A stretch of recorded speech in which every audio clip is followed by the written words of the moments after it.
मोरे घर पनिया पिलाई दी है जान गे, कफन ओढ़ाई दी है टूटत ही जब प्राण गे। मोरे घर पनिया पिलाई दी है जान गे, कफन ओढ़ाई दी है टूटत ही जब प्राण गे।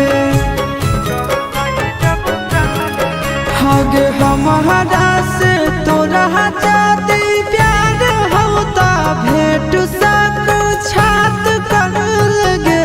हगे सोनाया गावा हो भरती पाटनवा में आके मुलाकात कर लगे।